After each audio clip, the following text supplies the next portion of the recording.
There's a very specific kind of television that almost every generation shared, and then, sometime in the last 15 years, it quietly disappeared. Not sitcoms and general comedy is still everywhere.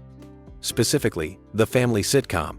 The show built around a mom, a dad, a house full of kids, and a half hour of low-stakes chaos that somehow always ended in a hug. Full House, Family Matters, The Cosby Show, Modern Family. For 60 years, these shows weren't just popular. They were appointment viewing for the entire household. The one genre where grandparents and 8-year-olds sat on the same couch and laughed at the same joke. And then, almost overnight by television standards, that stopped happening. But here's the part most people get wrong when they try to explain why. It wasn't one collapse, it was two. The family sitcom actually died and came roaring back from the dead once already, decades before its final decline. And the way it survived the first time is the exact same formula that eventually killed it the second time. Stick around, because that pattern is about to explain almost everything that happened to this genre. The accidental beginning. The family sitcom wasn't really designed, it was backed into. Television's very first hit comedies weren't about families at all. The most influential of them, I Love Lucy, premiered in 1951, built around a married couple with no kids, in a format borrowed almost directly from vaudeville and radio comedy Lucy and Ricky, their landlords Fred and Ethel, and a rotating carousel of schemes gone wrong. There was no child in the pilot, no family unit in the way we'd recognize it now. Then something happened that no network could have planned for. Lucille Ball got pregnant in real life. Rather than hide it or write around it, the show did something television had never done before it wrote her real pregnancy into the story, and audiences watched Lucy Ricardo have a baby on screen in near real time, alongside Lucille Ball having one off screen. That single creative decision, a decision forced by biology, not strategy, quietly planted the seed for an entire genre. Suddenly, television had proven that people would tune in enormous numbers to watch a fictional family navigate something as mundane as a birth. A few years later, shows like Make Room for Daddy and The Danny Thomas Show leaned directly into that discovery, building entire series around a household instead of a couple. By the early 1960s, The Dick Van Dyke Show and The Andy Griffith Show had cemented the format, and by the decade's end, The Brady Bunch had turned it into something close to a national ritual. Here's the detail that tends to get lost, though. None of this was really about family values in the way we now nostalgically remember it. Early sitcom families were mostly a technical convenience. Studios were still figuring out how to shoot multiple actors in a confined set. A stable household, same address, same living room, same 5 or 6 characters was simply easier and cheaper to produce week after week than the sprawling ensemble comedies radio had trained audiences to expect. The family sitcom's biggest advantage wasn't emotional, it was logistical. Which makes it strange that, decades later, that logistical shortcut would go on to define what an entire generation thinks wholesome television is supposed to look like. But the format almost didn't survive long enough to become that cultural touchstone at all, because by the early 1980s, it was already being pronounced dead. The first death and the unlikely resurrection. By the early 1980s, the sitcom as a genre was in genuine trouble. Primetime had been swallowed by glossy, soapy dramas, Dallas. Dynasty full of oil money, betrayal, and cliffhangers, along with detective and adventure shows chasing the same audience.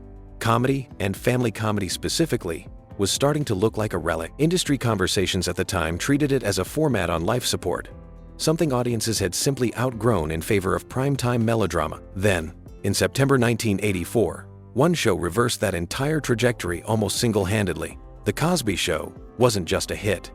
It became the #1 series in America for 4 consecutive years, a feat matched at that point only by I Love Lucy and All in the Family, putting it in genuinely rarefied company. And it didn't just save the sitcom as a business proposition. It rewrote what a family sitcom was allowed to be about. Bill Cosby played Cliff Huxtable, an obstetrician married to Claire, a partner at a law firm, both accomplished professionals raising 5 kids in a Brooklyn brownstone. At a moment when black families on American television had almost exclusively been depicted through the lens of poverty or social struggle, The Cosby Show simply presented an affluent, loving, professionally successful black family and let the comedy come from ordinary parenting, not hardship. Cosby also negotiated near-total creative control over the show's content, which meant the series reflected his own personal values directly onto the screen, rather than a network's assumptions about what audiences would tolerate. Here's the question worth sitting with, though, before we get too comfortable with that legacy. How much of what made The Cosby Show feel so groundbreaking was really about representation, and how much of it was simply about giving a struggling network a format they already knew how to sell? Because almost immediately the entire industry rushed to replicate its formula, and what followed wasn't really innovation. It was assembly line production, on a scale nobody had attempted before. The Machine. How TGIF built an empire on repetition.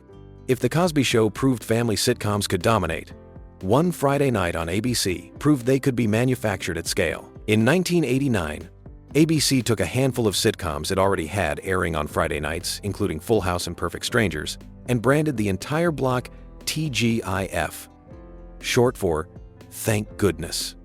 It's funny. The timing wasn't random. ABC's ratings had taken a hit after a 1988 writers' strike, and network president Bob Iger noticed something in the audience research. Families weren't watching television together the way they used to. And he believed a consistent, dependable block of gentle, all-ages comedy on the same night every week could pull them back onto the same couch. It worked spectacularly. Over the following decade, TGIF became a genuine cultural institution, eventually including Family Matters, Step by Step, Boy Meets World, and Sabrina the Teenage Witch. At its ratings peak in the 1990-91 season, the block was a certified phenomenon. But here's the strange thing almost nobody realized while it was happening, and it comes straight from the people who built it. Early in TGIF's run, ABC conducted audience research to see how well viewers could actually tell these shows apart. What they found should have been a warning sign. Viewers frequently misidentified actors from one TGIF show as belonging to a completely different one. The block's own executive producer later admitted that audiences essentially saw it as one continuous show wearing different faces. Why? Because almost the entire lineup was being produced by a single production company using what amounted to a repeatable formula: the same rhythms, the same broad, heartfelt, very special episode structure, the same warm laugh track cadence, over and over, show after show. It was less a collection of distinct sitcoms and more a factory optimized to manufacture a specific, dependable feeling. And for a solid decade, that dependability was exactly the point. Families didn't necessarily need a new kind of story on Friday nights. They needed the same comforting shape, delivered reliably enough that they could stop paying close attention and just enjoy having the whole household in one room. There's a detail in TGIF's own branding that quietly gives the whole strategy away too. The block's slogan wasn't built around comedy at all. It was built around timing. Thank Goodness, It's Funny was a play on Thank God It's Friday, a phrase about the relief of the work week ending, not a promise about the quality of any individual joke. The entire pitch to families wasn't, "These are the funniest shows on television." It was closer to, "Here is a safe, predictable hour where nothing will surprise you, right when you need it most." That's a genuinely different product than what most comedy is trying to sell. And it explains why so many TGIF shows leaned on the exact same handful of tricks decade after decade.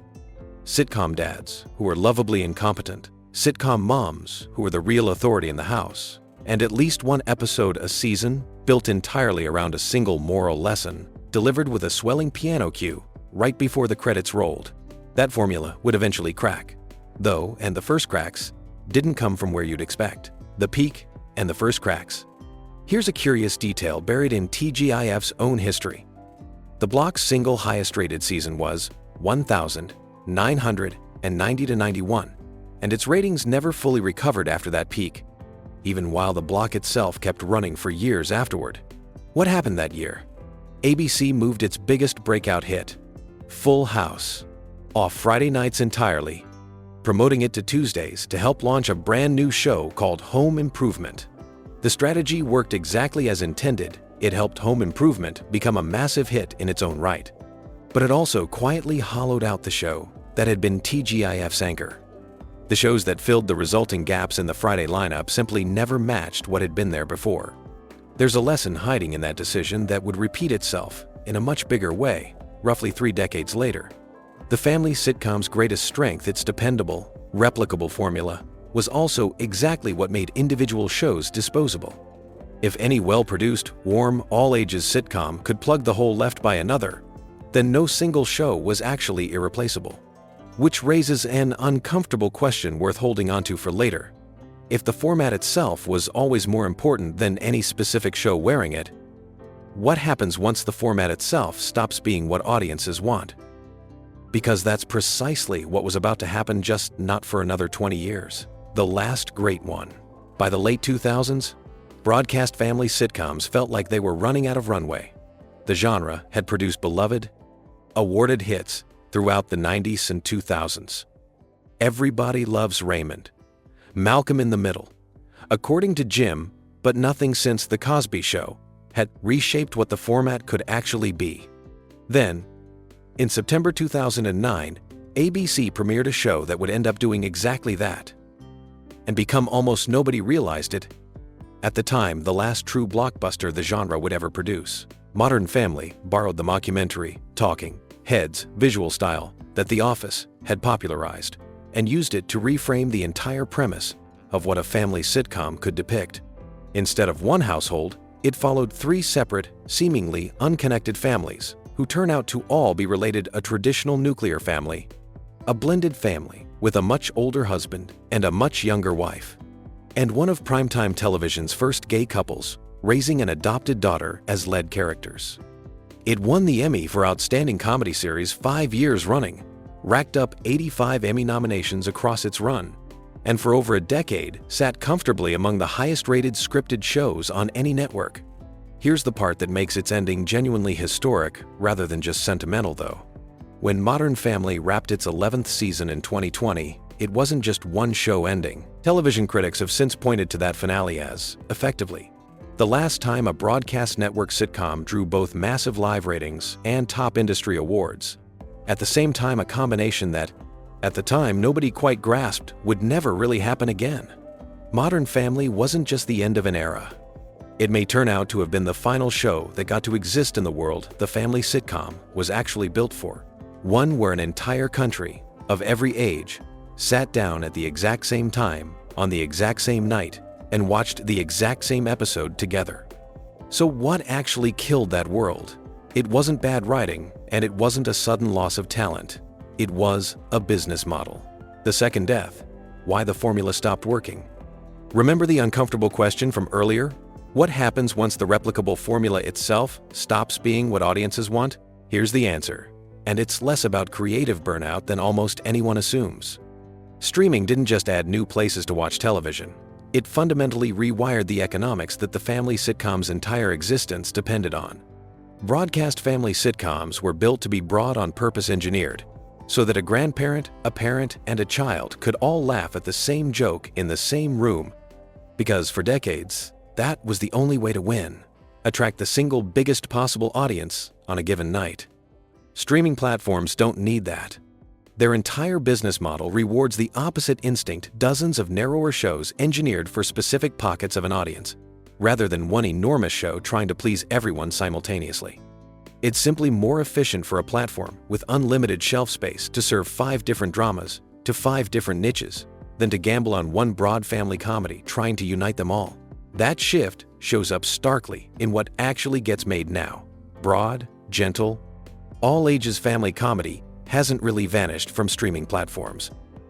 Shows have tried to revive it, but nothing has come close to replicating the cultural gravity of Full House or Modern Family.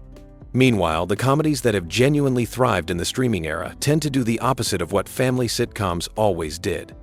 Shows built to deconstruct or subvert the sitcom formula entirely, aimed squarely at a specific, often younger audience, rather than an entire household.